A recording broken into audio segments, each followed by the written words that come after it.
সেটা আমরা দেখতে চাই। এটা যেন আমি 10 দিন পরে, যেটা সবাই আছেন 10 দিন পরে যেন আমরা ভুলে না যাই। আমরা ভুলে যাওয়াতেই এরকম ভাবে ধর্ষকরা বিচারের বাইরে চলে যাচ্ছে, তারা ছাড়া পেয়ে যাচ্ছে এবং দেখা যাচ্ছে আমরা ভুলে গেছি এবং তারা নর্মাল লাইফে চলে যাচ্ছে। এটা আর হবে না। আমাদের প্রতিজ্ঞা করতে হবে, আমরা এটার বিচার দেখবো অতি দ্রুত, অতি দ্রুত, মানে অতি দ্রুত আমরা এই ধর্ষণের বিচার চাই, সাথে অন্যগুলিও। ধন্যবাদ। We want justice! We want justice! আমার সোনার বাংলায় দর্শকদের ঠাঁই নাই। We want justice! No more, no more! আমি কে, তুমি কে? আমার সোনার বাংলায় We want justice! We want justice!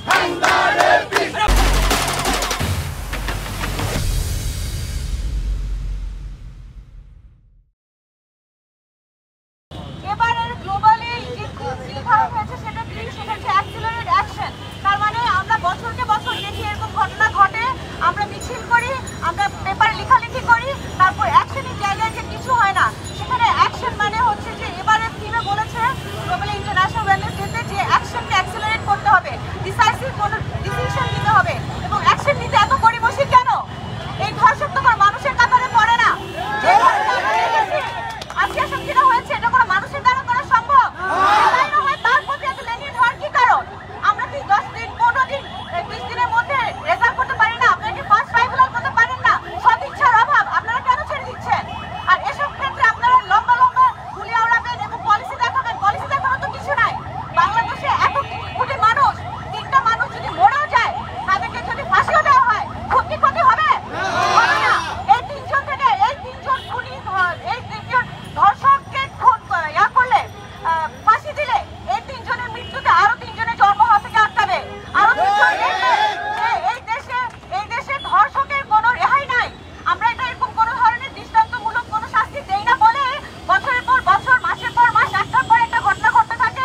আমরা ঘুরে ঘুরে শুধু পলিসি দেখাই, আমরা দীর্ঘসূত্রিতা করি, আমরা শুধু দেখাই যে হ্যাঁ এটা নিয়ম হচ্ছে, ওই পেপার ওয়ার্ক হচ্ছে। পেপার ওয়ার্কের দোহাই দিয়েন না, পেপার ওয়ার্ক দেখানো লাগে না। সদিচ্ছা হলে বড় টিম বানায় আপনারা 10-15 দিনের মধ্যে কিন্তু ফাঁসির ডিসিশন দিতে পারেন, কার্যকরও করতে পারেন।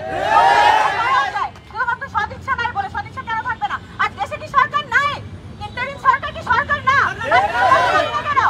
কেন যদি নাই করতে পারবেন তাহলে আপনি কেন অ্যাডভাইজার বোর্ডে আছেন? আপনি নেমে যান। আপনি এমন সুযোগ যে শক্ত হতে ধরতে জানে। আপনি এমন কাউকে কেন আমাদের দেশের প্রত্যেক নামে ঢাকা ইউনিভার্সিটিতে ওর নাম নিয়ে কথা বলা, এটাকে অনেকে বলেছে, এটা তেমন কোনো বিষয় না। অবশ্যই এই ছোট ছোট ঘটনা থেকে বড় বড় ঘটনা এসকেলেট হয় এবং এতে করে আমরা মনে করি যে এটা তো কোনো বিষয় না, এগুলাই বিষয়। আজকে একে ছেড়ে দিচ্ছি, কালকে আরেকটু বড় ছাড়বো, তারপর মাঝারি ছাড়বো, তারপর ধর্ষককে ছেড়ে দিব। এটা হবে না। 24-এর বাংলায় আমরা এটা সহ্য করবো না।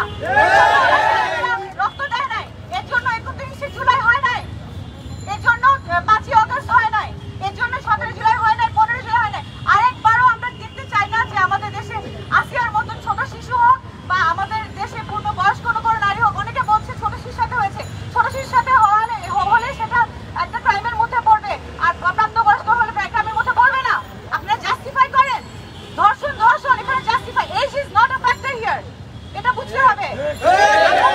পলিসির এই মারপ্যাচ আমরা বুঝি এবং পলিসির মারপ্যাচ আমরা এই দেশে চাই না। আমরা চাই দৃষ্টান্তমূলক একটা শাস্তি। ধন্যবাদ।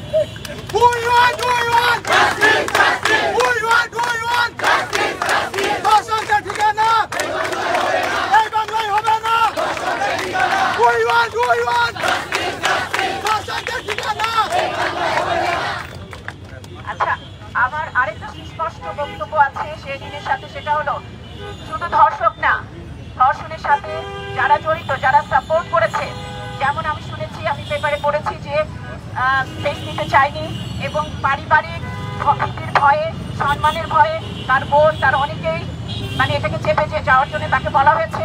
সুতরাং শুধু ধর্ষণকারী নয়, ধর্ষণের সাথে যারা প্রত্যক্ষ পরোক্ষভাবে প্ররোচনা দিয়েছে তাদের একই কাতারে বিচারের দাবি জানাচ্ছে।